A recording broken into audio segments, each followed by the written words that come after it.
Are you a prepper or homesteader looking to connect with like-minded people in your area? Looking to start your own preparedness group? Already have a group?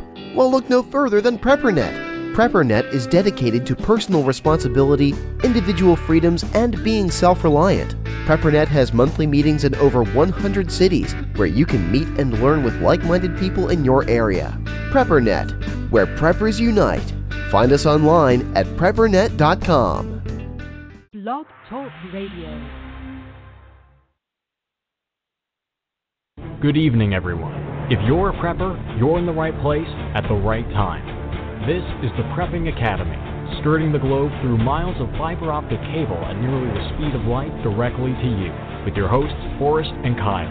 Coming to you from the Queen City, Charlotte, North Carolina, the information you get from the show could save your life. Whether you're a veteran, beginning prepper, or just curious, there is something here meant for you. Hey guys, we are here. Welcome to the show. I have Tenderfoot across from me, and we're just getting back from prepper camp, and hope everybody's doing okay. We're kind of doing a new format tonight, so we're trying it out. I got lost. You got lost on the way here.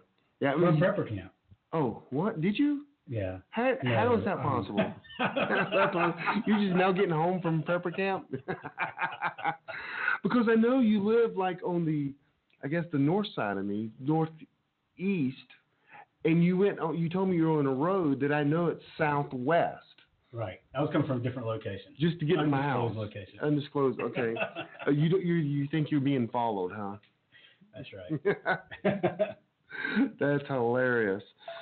So, oh my goodness, I got to turn my sounds down everywhere. Everything's going crazy. So, anyway, we're going to talk a little bit about prepper camp and what happened and some of the things we learned, and then we'll also talk about CPN, our CPN annual meeting, and how that went. Oh, yeah. And we're going to talk about your driving skills. Yeah. Can you? I mean, you don't have Siri. You got an Android. Maybe that's the problem. That's it. Yeah. Siri tells me exactly where to go when I get there. No, but I like that I can use the SD card in those. Oh, yeah, I do like that. That came in handy. But when I was overseas. I won't say, but yeah. Okay. Oh. Okay. But you had a problem with Zillow just a second ago. Zello. Yeah. And there's some settings you got wrong. I think you got the Wi-Fi only. Okay. Setting. I did not realize that. I didn't know that you could use it outside of Wi-Fi and 3G. Yeah, I think. So you can. That was the issue I was having. Yeah. So anyway, prepper camp was in Saluda, North Carolina. Jane and Rick Austin. It's what's his name? Is it just Rick Austin and Survivor Jane? Yes. Yeah. And so they put it on every year. This was the 4th year. You've been there 2 years? 2 years now. Yeah. I've been there all 4 years, and it went pretty good. So, I guess, and again, if you got questions in the chat room, or you can call in, and I'll give you that number if you want to call in. It is 773-897-6511. Call in, maybe give us a question, or have a comment. Now, I'm not sure I know how to do this, but I'll figure it out. This is the first time we've actually published our own. Usually our producer does it all. G-Man. He's not here. It's me. That's it. That's scary, isn't it? It is. It's not gonna go so well. So tell me, one interesting thing about you is not only did you go, you took your wife. Yes. And your wife's parents. That's correct. That is interesting.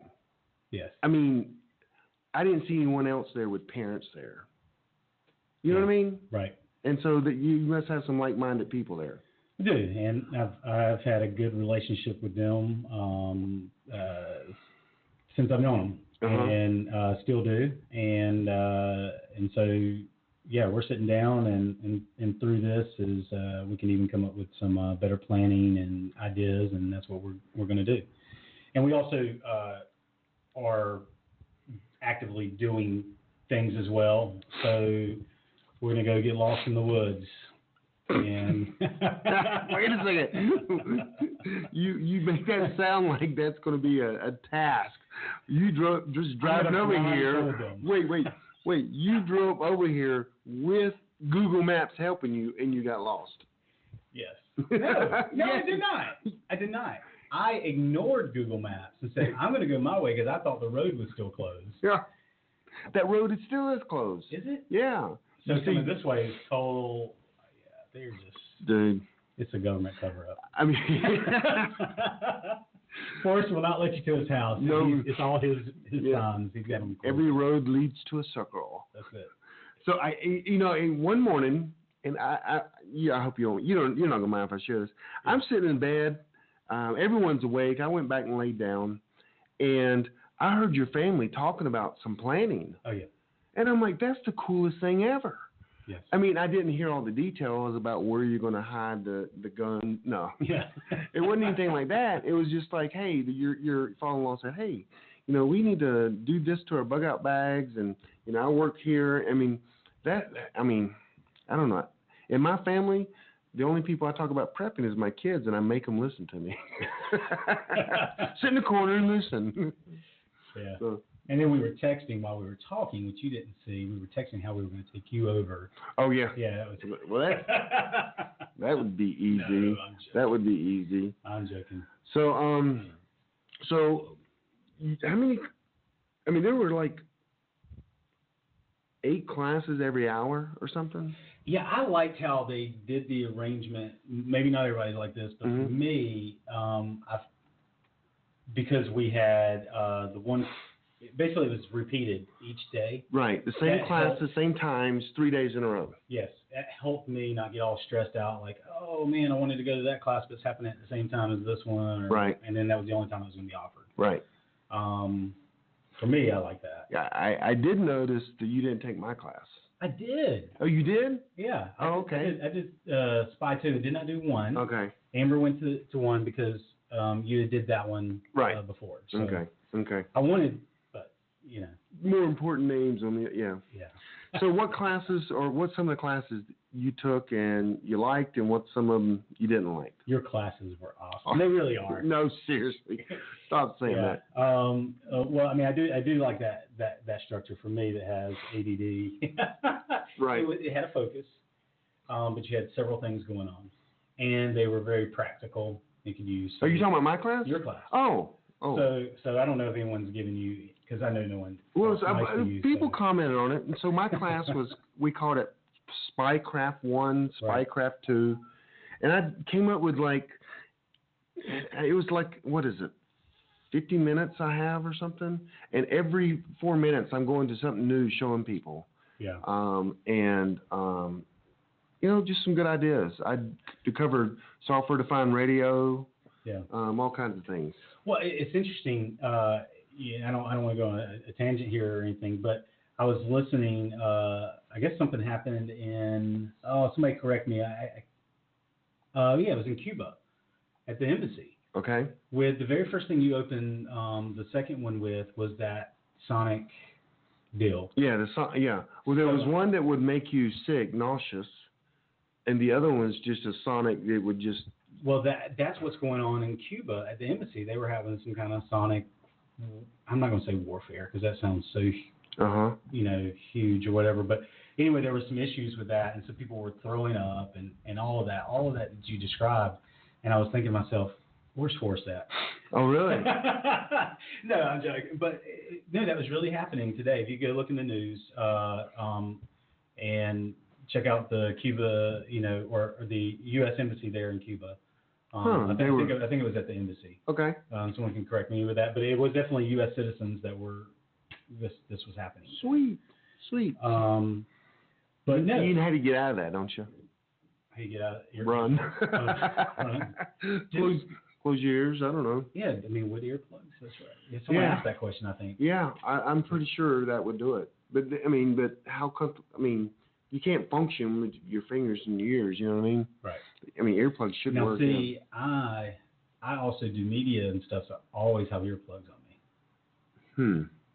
So Why? Just in case you turn the volume up too loud? that's right. Don't you don't you control the volume? I can. So why then do you carry earplugs? That makes no sense whatsoever. No, I don't use them when I'm doing mixing and stuff like that. But Okay. I do have them for. Just when you DJ. Like what? What? I can't hear you. Boop, boop. Yeah. Maybe ruin my hearing. But no, some of the other. What were you gonna say? No, I Okay. was still waiting for your favorite class or a good class. Yeah, good class. I love the aquaponics. Okay. That really gave me, I like the homesteading stuff and everything like that. But I think it's something very practical, something that you can use, and with little money, something you can build and create. Did he build them out of water totes? He had different things. He showed different all Okay. kinds of different ways that he did it. I went and talked to him as well on the side and asked That is about- a cool thing about Prepper Camp. You get Yeah. to talk and hang out with all the teachers. Right. And so we went in depth and talked about, how to do it in a natural setting as well. Right. But then the things that you have to watch out for any kind of anything else may be in the water that you can't control. Right. Keep talking. I'm So, just trying to yeah. get the chat room, making sure that someone's listening. I'm still not allowed to look at the chat room. When you look, you stop talking. I do. So that's why you're not allowed to look at it. I'm reading. Oh, I can't talk and read at the same I time. know. Yeah. It's experience, you're no. Yeah. But no, that was a good one. Oh man. I don't know, you kind of caught me. So let me ask you a question. What fish did he have in his aquaponic system? Was it tilapia? He could do different ones. I think catfish. There was all different ones he could do. He could do freshwater shrimp and everything. And so he would rotate them depending on the season. But he could also put that in the greenhouse, and then you have more control. And then he also talked about the plants that you can grow, the plants that you can't grow. But what would you do in that case? So if you wanted to grow potatoes, well, you can take what's it called, compost gold, compost tea, or whatever. You can take that and put in your, like on the potatoes and everything like that. When you say that, you mean fish poop. It is. I mean, All liquid why they form. got this nice name for it? It's fish poop. Yeah. But that, a lot of people spend a lot of money for that. Yeah. Because tilapia is not one of my favorite fishes. No. But if you can do other fish, in a grid down, you're not going to care what kind of fish it is. No. Fish is fish, and you're going to eat it. I like the idea. But you do have to have power, though, don't you? That you do. I didn't get to go in depth there, and me and my father-in-law were talking about that. And because he also has chickens, and he used to raise rabbits and stuff, which you would. Yep. So we were talking about, okay, how can we create a natural pump and stuff? So not only do you go to these classes, but you need to ask the right questions. Okay. Okay. So I also went to the solar guy, in plain English and everything like that. And if your generator, there were several classes they talked about this, right? Your generator is not really a long-term prep because right, you're gonna run out of gas. You're gonna eventually run out of gas unless you're in West Virginia and you have a natural gas well below you, or you create a gasifier and you have to convert and you. Yeah. I don't like gasifier. Well, I guess you can get them to the point that it doesn't smoke. Right. Because I don't like signals. Yeah, and and that's the point is to go from one question to the next. What can I do? How can I do it differently? What if I don't have power? I don't have electricity? How can even blacksmithing? Now I saw, okay, well some of these blowers require electricity, but then they had a hand crank one. Right. Yep. Okay, good. You answered my question with that. So I guess you could put solar on there, on the and run the little pumps for the fish. Right, but I think I'm not an expert at this, guys. Okay.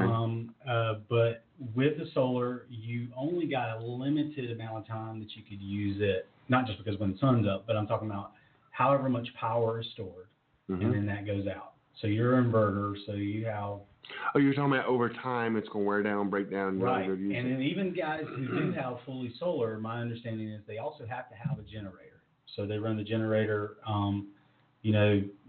at one part of the day or night or whatever.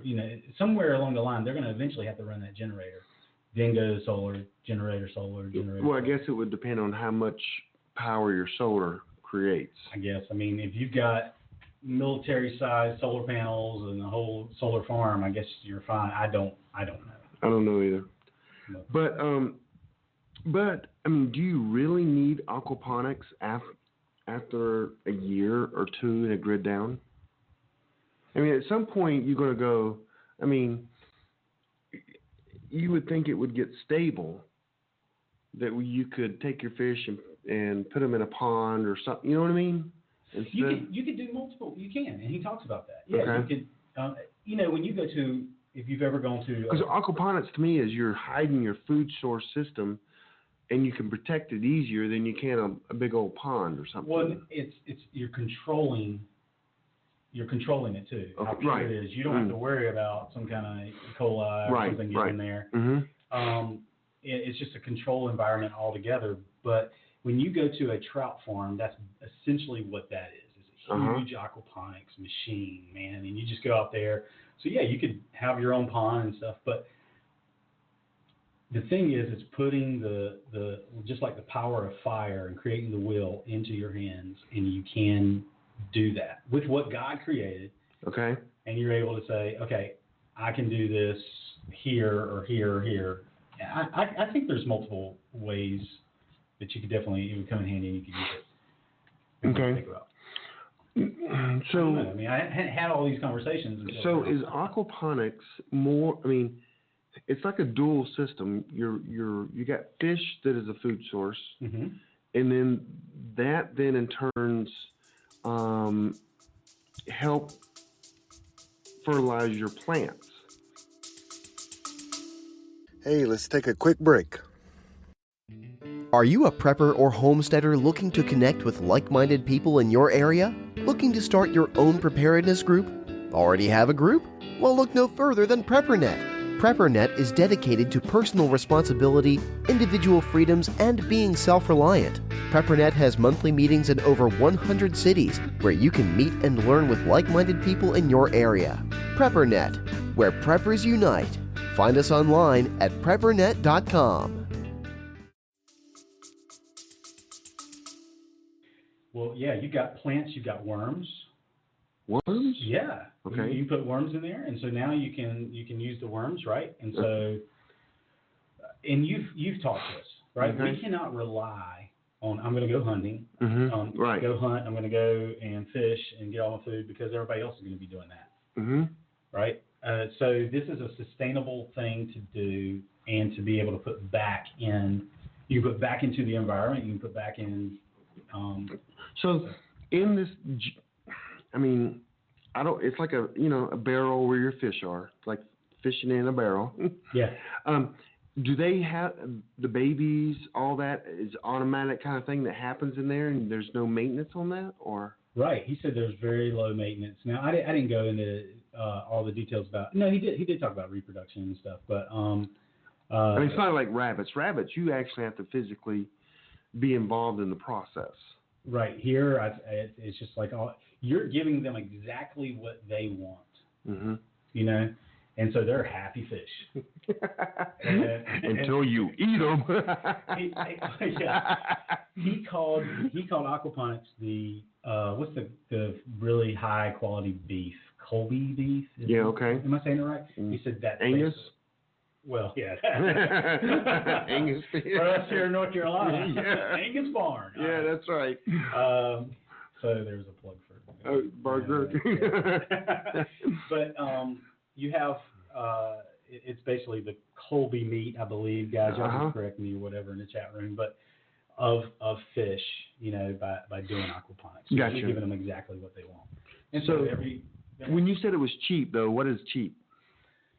Well, I don't know the exact layout cost, but right, you can build this stuff, with pipes and everything. And plastic pipes. Well, I actually saw one on sale on Craigslist, or someone sent me a message. I don't, and they made it out of the water totes. Yeah. Well, I've got up in my attic. You gonna put this in your attic? Yeah. No. I have a fish tank that I've not used. It's pretty big. Mm-hmm. People can't see your desk here, but it's probably about as big as this desk. So you could swim in it. You could, No. I could, well, yeah. I mean, I could curl up inside it. I'm really not trying to picture And that at all. That sounds so bad, right? Why did I go there? But I could. It's big enough, and so that's probably your biggest cost, I guess, if you had that, if you wanted to. I've never been to an aquaponics class. I just never have because I've never seen myself doing that. But now as we're talking about it, I'm like, we like fish. I love fish, grilled fish. Well, you know. It's the plants. I really, I moved. Yes. And everyone on the show that listens to us, I was moving, trying to get a farm, and I got in a sense, exactly what I had before. I don't have room for a garden in my backyard. Yeah. I've got 2 acres of woods. So it costs thousands to clear that off. So maybe an aquaponic system. Do people put it on their deck and do it on there, or how do they, Yeah, you can do it in different locations. Does it have to be sheltered too, like a roof? He showed some pictures. I guess I was a bad student. So I'm asking you questions, assuming you're a genius because you took one class. Well, no, yeah, right. He did show some pictures where there was some outside, right? Uh-huh. I would think you would want some kind of control. I think you're okay with the water coming in because because of the cycle process, it's going to level out. When you use city water, that's when you're going to have to do some things before you introduce the fish into it. Okay. So we talked about, on the side, like you said, it's a great thing you can do. We talked about, okay, let's say if I wanted to use a natural stream coming in, because I was trying to think of ideas for creating a natural pump and everything. So he said you want to use the purest water sources you can in that case, because then you're going to probably introduce some things you don't want to introduce, so you have to be careful. But he said, and he went off and he was like telling some cool ideas where this water could come in, feed, right, and then it comes out. It's going to be all more pure, and it can go back into the stream, and you're helping. So our city leader Eric up in Greensboro does aquaponics. Oh yes, that's right. I think his system's down now, but maybe I'll get up with him. Yeah. So okay, we got way off track there. We're talking about. I know that's me. I was asking questions. I've just never even really looked at it. I do rabbits. Right. And they hop around, and you grab their little neck and you eat them. Yeah. I do whatever Bruce does. That's what I do. Bruce.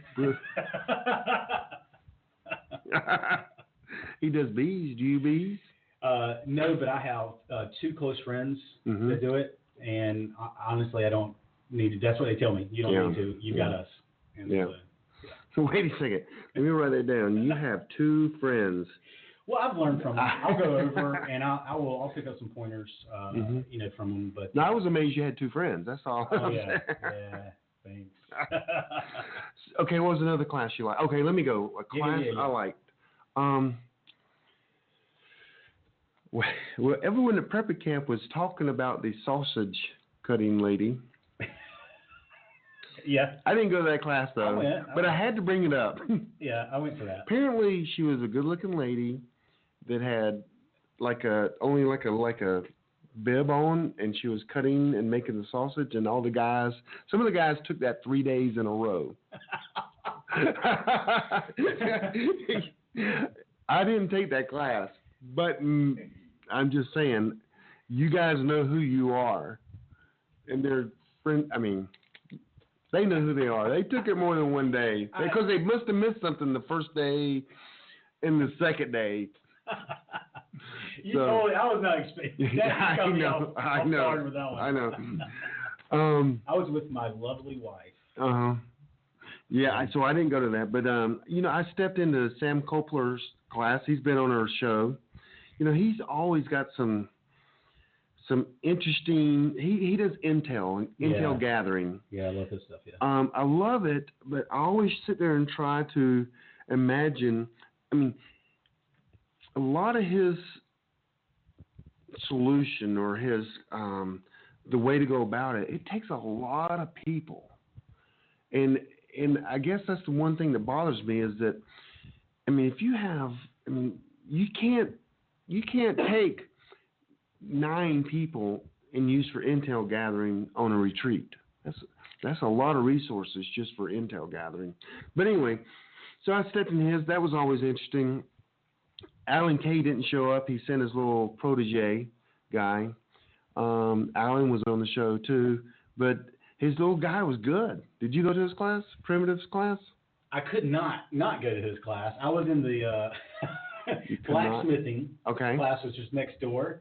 And I heard everything he was saying, so I kind of just turned and looked and was listening to this here. You know, I went to a blacksmith last year, and I'm like, well, this was a different. This one was the principals, and so it was more class. Oh, it was. It wasn't actually okay. Yeah, and all of these guys are pros at what they do, experts, and I'm like, you know what? I'm going to have to go get a book or something. But he did give good information. Like, look, go find these books. You can find them online. You can download them all for free because blacksmithing essentially has not changed. So I can teach a class and say, hey, I'm going to teach about X. Tell you what, just on YouTube and get some books, and we're all good here. There you go. But so your turn. What's another great class you took? Well, go ahead. No, go ahead. No, I was going to look through stuff. Go ahead. Okay. Well, I was going to say the format is three days of classes. You pick your classes like you're in college, and each day you can go to a different class. And then at night, we had a night meeting on Friday night with the CPN, and then on Saturday night we were supposed to have Wim Fortune, but apparently he hurt his back, and it didn't go well. It just didn't. I mean, I don't want to hide behind the fact because they started talking politics, and literally I went back to the CPN camp area, and we had more people there than that stayed for the politics. Yeah, that was discouraging. But and I also have some good ideas for maybe next year. But that's kind of the format. It's 1,000 people going to Saluda, just hanging out, going to classes, and my favorite part is just chilling and meeting other people. Yes, that was some of the best. Yeah, I mean, I really love being outdoors anytime I can, and exactly that, just hanging around the fire, talking about things, going from one fire to the next. And I like what someone said. Instead of I guess you know how they got a bar crawl or whatever. It's how did they say it? I guess fire pit crawl or something like that. That was just. You have to crawl from fire pit. No, I'm kidding. I'm just kidding. I know. It was really cool. Yeah. Cool concept or whatever. We have to do that next. I mean, there's a ton of people there. Yeah, it was fun. Some people. I noticed a lot of people didn't even go to classes. They just went for the networking. Yeah. So what's the other class you like? You found one yet on your little Chinese little book there? Well, the cold smoking sounded interesting to me, right? Because I like old skills. Was that the same lady that did the sausage? No. Okay. No. Okay. That was McIntyre. Okay. Yeah. So and I also went to his hammock making class. I like using a hammock when I go camping and stuff. And I went to that class thinking, the hammock one, thinking, oh man, I'm going to learn how to take some sticks and leaves and make a hammock. What was it? How to not get cold and how to tie it up? We did talk about that. Because your bottom buy your material and make a hammock and everything, which was great. Yeah. Which was great. It was very educational, and I was like, man, I love that idea too. But I've slept on all different types of hammocks. Being in Brazil, we call them hedgies in Brazil, and so that was just a lot of good information. But yeah, so I enjoy that. But his coal smoking, that's interesting because you can't find anything about that. And he is just so interesting to listen to. So how do you coal smoke? Like fish and meat and things like that? Oh, no, now I'm going to... Oh, brother, okay. Well, briefly. So basically, let me just put it very, layman's terms. I'm not going to go into all the details, but essentially you can do brine, salt rub, and then like a country cured or whatever when you're using the salt in the box. And so anyway, it's basically you're applying salt, and that's what's going to Preserve it? Preserve it. Mm-hmm. Kill anything, you know. Then you're going to hang it to a certain area where the smoke's going to come up. And that's where it's cold smoke because the smoke has become cold from that. So let's say if you're in a tobacco barn, you got it way up, you got the fire in the middle of the tobacco farm, you got all your meat hanging, and it's already been salted. And the longer you do it, the longer the salt process, the longer the smoking, the better. Basically, it's all for packaging. Okay? So now I can take that meat and I can go on the Appalachian Trail. All right? Does it make it like a jerky? Is it dry it out like that? Yeah, like I could cut. I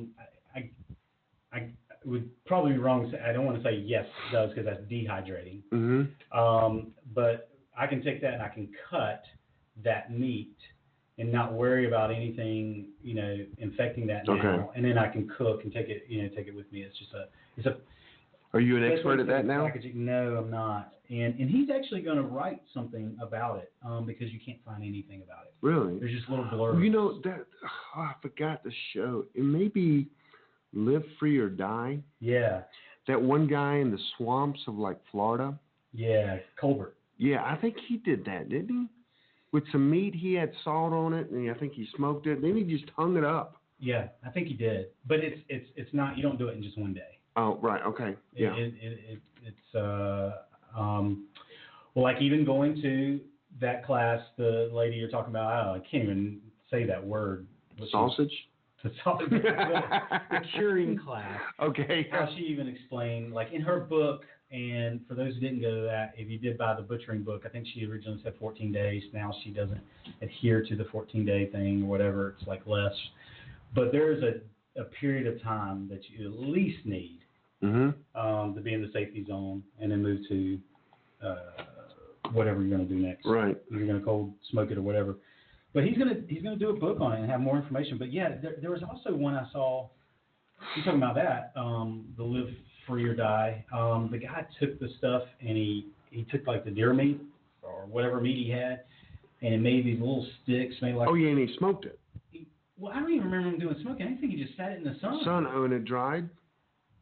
Right, and so I don't know. Maybe I don't know. Is that safe? I don't know. That's the area I just don't know. And that's why I go to these classes. Mm-hmm.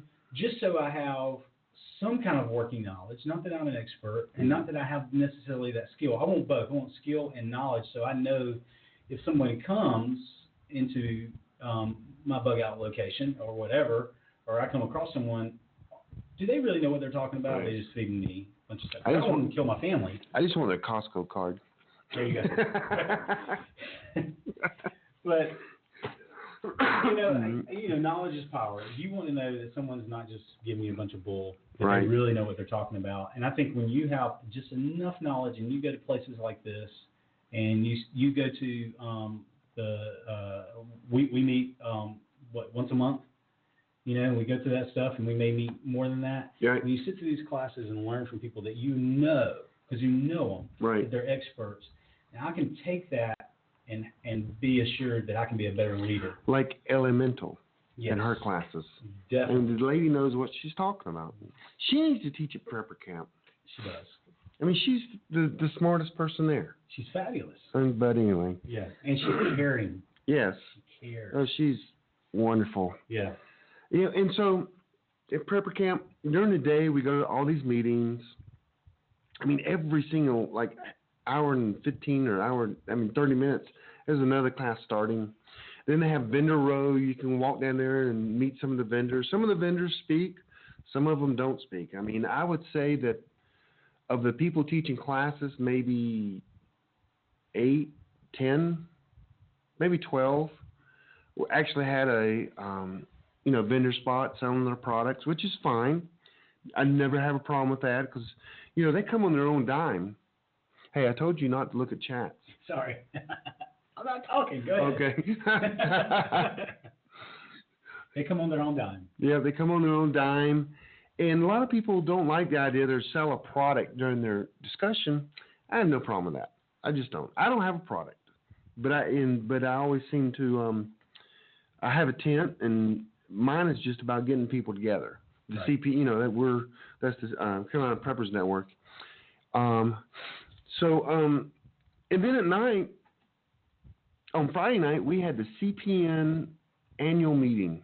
Man, that was very well attended. That was awesome. That was amazing. I didn't really know how many people were there until I saw some photos. Yeah. I guess I'm so tunnel focused when I was up there speaking, I didn't pay attention to people who were outside the tent and chairs. Right. So, and what we did is I kind of gave a history of CPN, how it got created, how I got motivated to create CPN, Carolina Preppers Network, and then I recognized Then I recognized all our city leaders. Yeah. And they got out and spoke, and I thought it went great. I mean, not that because I was doing it, I just thought I got some great feedback from it. Right. And it was short, quick, sweet, and we had a ton of people. You did. And which was, I don't know, it was very encouraging. It was. And it just goes to show you how, in just a short amount of time, how much it's grown. Mm-hmm. And it's grown with people that also have skills, and not only are they teachable, they're there to learn, but they can also give. Yeah, and everyone you met they have skills, and they told you you would ask them, what they do, and and it was amazing the skill sets that were there. I mean, it was like that was probably one of the safest places in America this weekend too. And I mean, if the grid went down and we couldn't get home, I mean, dude, we would be just. I mean, I would feel very comfortable. Except my family. Yeah. Forget that. No, okay. I had my family with me. So except your kids. No, I didn't have my kids. Mm-hmm. They were at undisclosed locations. Yep. So then on Saturday night, before the keynote was supposed to be there, we had a potluck dinner. And we had a ton of people just bringing food. Dude, it was awesome. Yeah. It was just awesome. It was a good night. It was a good, I think I kept the whole camp up on Saturday night talking till about 2 a.m. It was close to, yeah. Listen, Mr. Snore. I bring my own earplugs. I know next year, I saved you a spot this year. Next year, I ain't going to save you a spot as well. It's just not going to be as close. Oh, man. But, so you left on Sunday. Did you go to any classes on Sunday? No. Ended up not going to classes on Sunday. We headed back and pretty early, just because of family things. So yeah. Well, and so we had our meeting on Friday night. We had the potluck dinner on Saturday night. And after the keynote and that little issue of him not showing up, I mean, he hurt his back. So I mean, it wasn't his fault. It was just, I guess, how it was handled after that. Everyone was by the campfire, and we had some of the best discussion ever. And I tried to lead the discussion, but so what happened from that is, overwhelmingly, everyone wanted to do our own CPN gathering. So a committee was formed, and we're going to try to do it in the spring. And people want hands-on. I mean, they want to go in the woods, get the wood, learn how to make the wood into like a bow drill, and then start a fire. Yes. They want hands-on. They want to go to a class where everyone brings their Baofeng radio, and they're following directions, learning actually how to use it. That was the big common denominator. Hands-on, hands-on, hands-on. Now, Prepper Camp is probably the most hands-on camp like that in the United States. It is actually like the largest, what they say, it was the largest outdoor prepping convention in the United States. Yeah, I mean, it's 1,000 people. I don't know, that's what he said. Have you been to others? Nope. I've been to like ones that take place smaller, in, yeah. But so So what we're going to try to do in the spring is, go to a park, and we're not going to have tents. I mean, if it rains, it rains. I mean, We're going to Carowinds Park, right?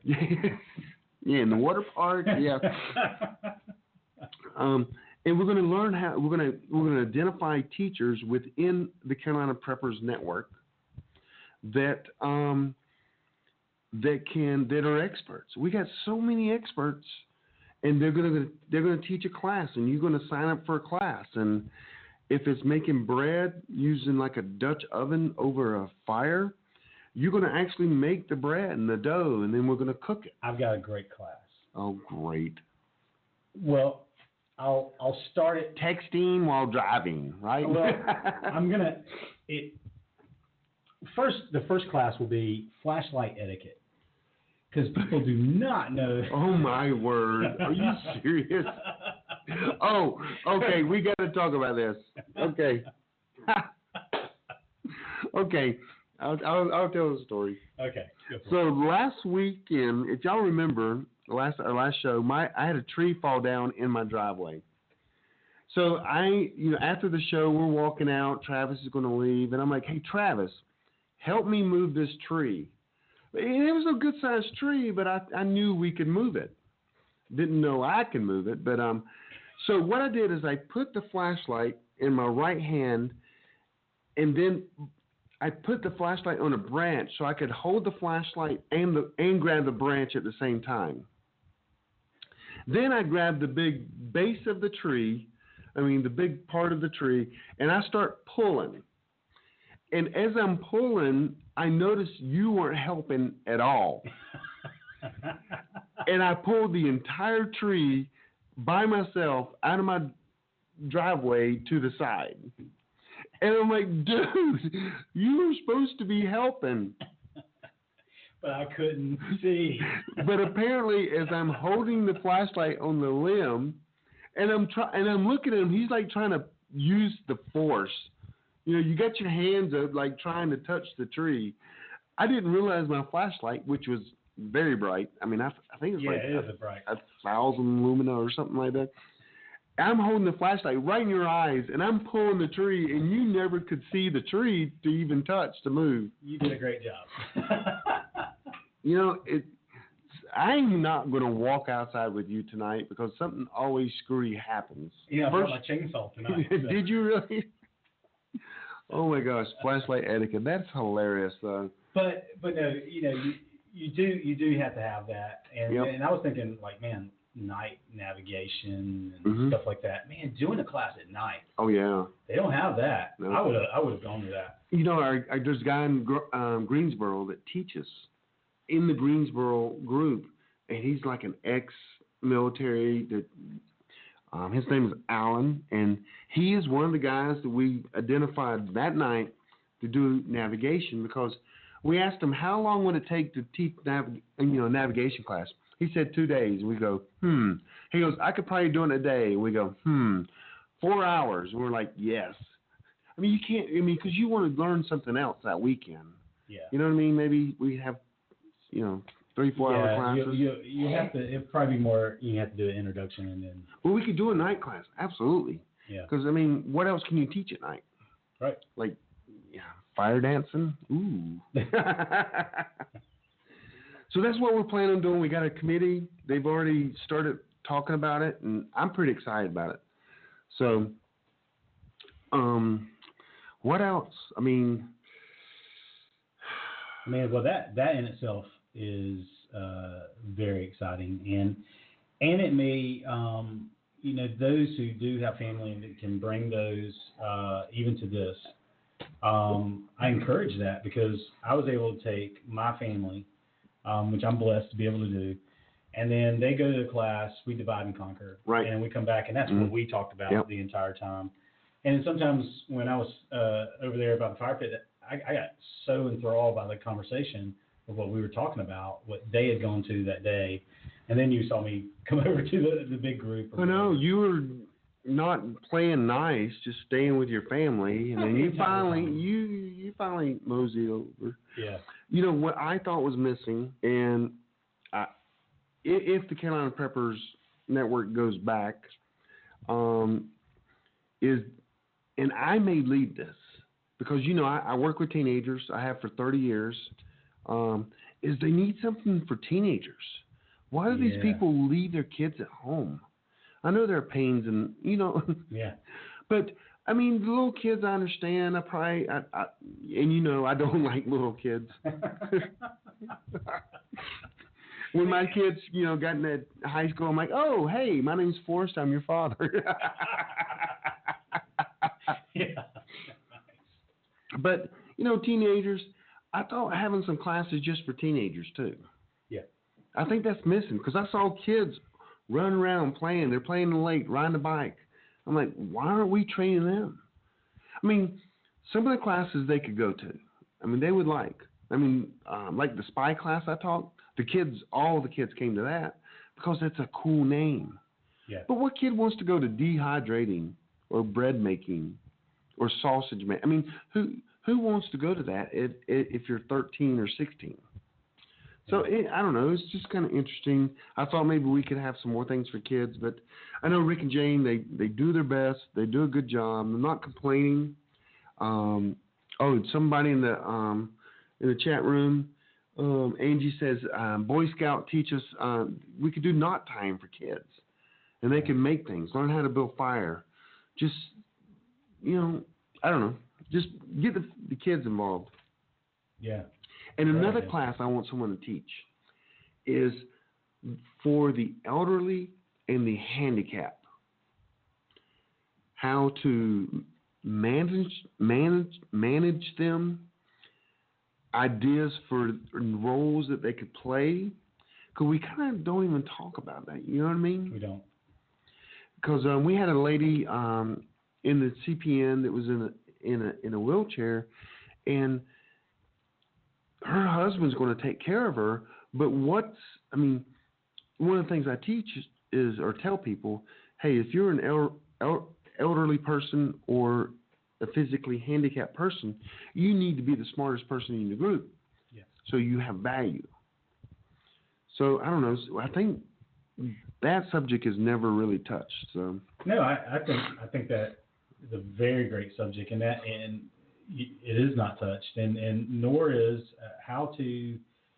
And I think we talked about this around the campfire too, as a big group. You know, how do we get others involved, or family and friends, and how do we tell them? How do we, as you call it, come out of the closet? Sorry, I just started laughing as you're talking, and so it threw you off. Sorry about that.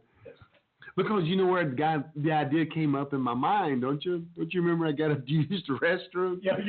And I came back and I will go, wait a second. But keep going. I mean, it's our message is awful. Yeah. We're preppers. We're secretive people. We don't want you to know what we're doing. Yeah, I'm starting not even like the name. Like I told you, I didn't know that's what it was called. By upbringing, right, by necessity, and by training, that is why I prep, and that's why I do that. Maybe you don't want to call it homesteader too, because I think we even talked about that. There was somewhere. Yep. We had that conversation too about the homesteading versus the prepping and so forth. And I don't know, right? But I think it's just educating people properly and stuff. So. And what I came back to the restroom and I said, hey, guys, here's the problem. What we're doing, our message is so bad. We're secretive. We meet in these little groups. We don't tell people what we do. We call it prepping. And because of doomsday preppers, it's got such a bad connotation to it. Right. So we can't convert people. We can't talk to people down the street. Is because probably our message has been drugged through the mud. Yeah. So we need to change the message. Yeah. To I'm not, storing a year's worth of food because the great earthquake is going to happen near the volcano. Maybe it needs to be more of a preparedness than a prepping message. And a good example of that is, I'm not tooting my horn, but I moved into a neighborhood that has, I don't know exactly how many houses, but we're all on wells. There's no HOA. We're all on wells. And when the power goes out, no one has water, because you just can't take a generator and connect it to a 240 volt pump that's in the ground. My house happens to have a transfer switch. Well, I can take a generator and plug it right into my outlet and my transfer switch, and I can run my well. Yeah. So I told my neighbors, and the reason I told my neighbors, I'm like, hey, I have water. If the power goes out, come. That is a preparedness and step. And these people going, oh, wow. Now they're my friends.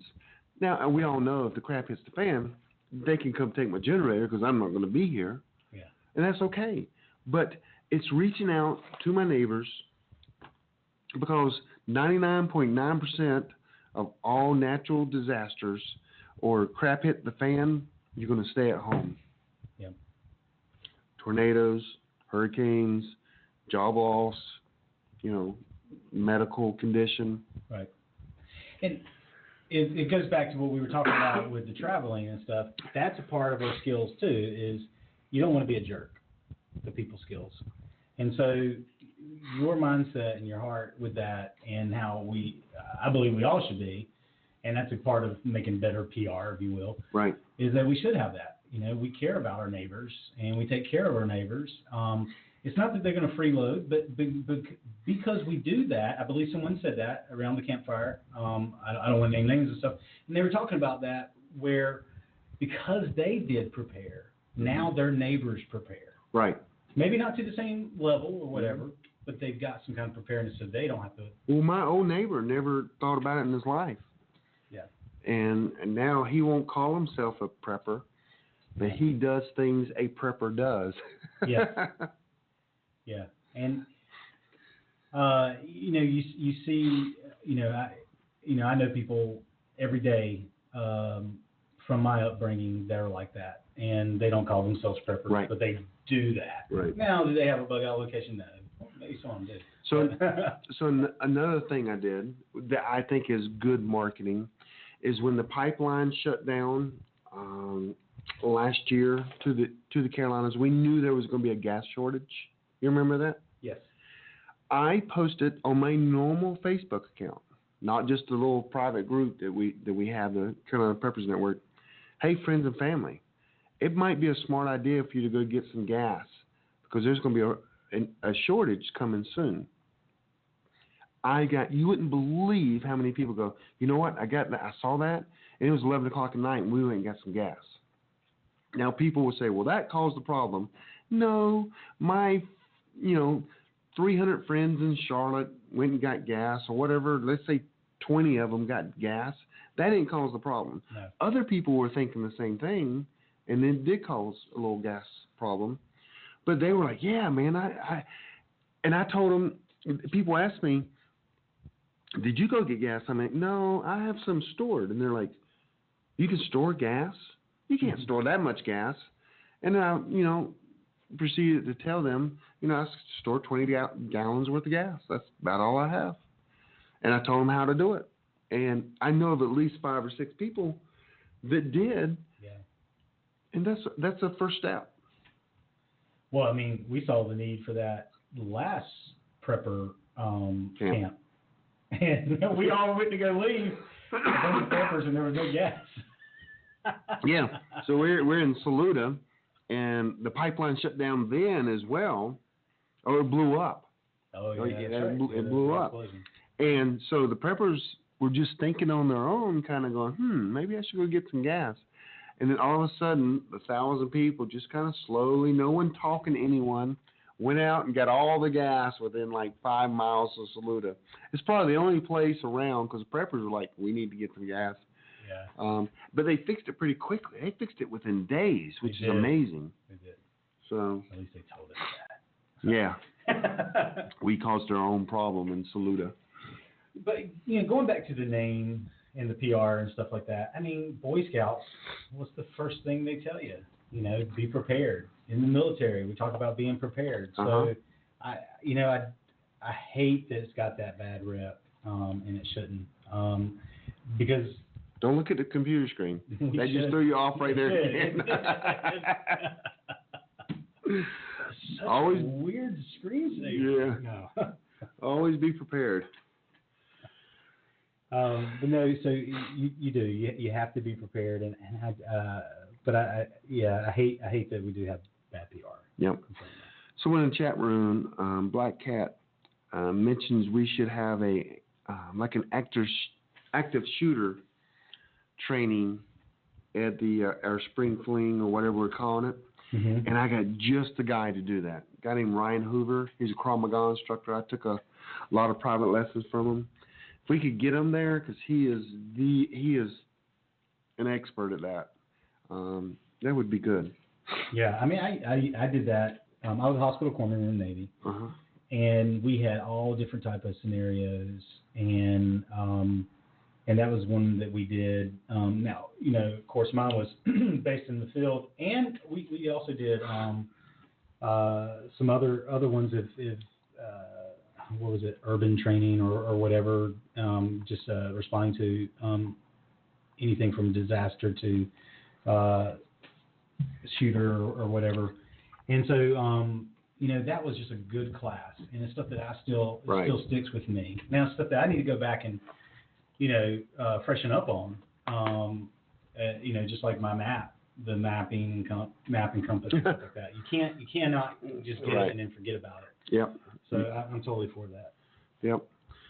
So, well, what are we gonna do next show?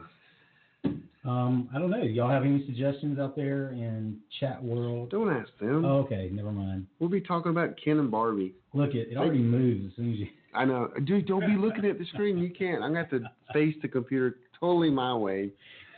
And if you need to see something, I'll write it on paper and show you. Oh, is that? Yeah. You get memorized watching the screen. Well, this is my first time producing our own show. Next week we'll be back on Prepper Broadcasting Network. So I hope it went well. I hope our sound was well. Hey, check out our website. Do you even know where our website is? Do I? Yeah. Yes. Where?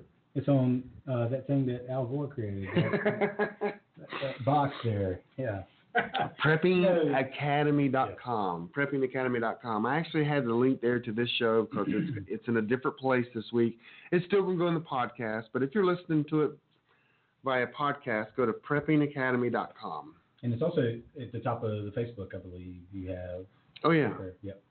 So also, it's on Google Play. Since you have the Droid. I do.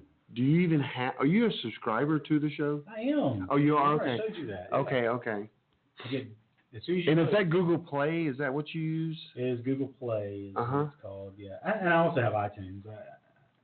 You can get iTunes on a Droid? Not on here.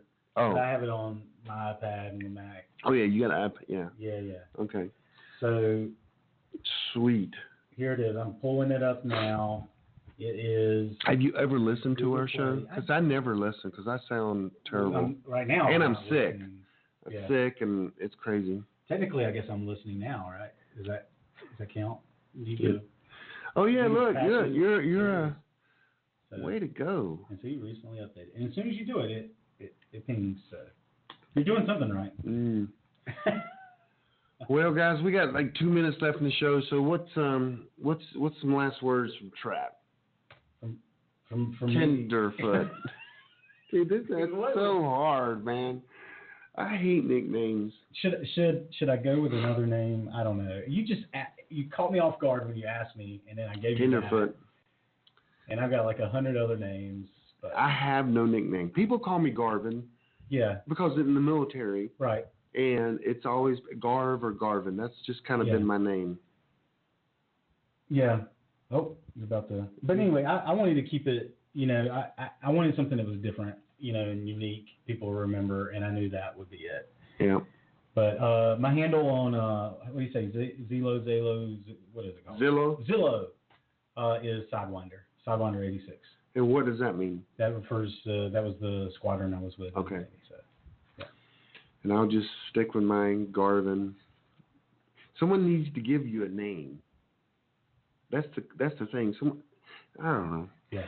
Well, guys, we'll be back next week with a brand new show, good content, and we will look even better.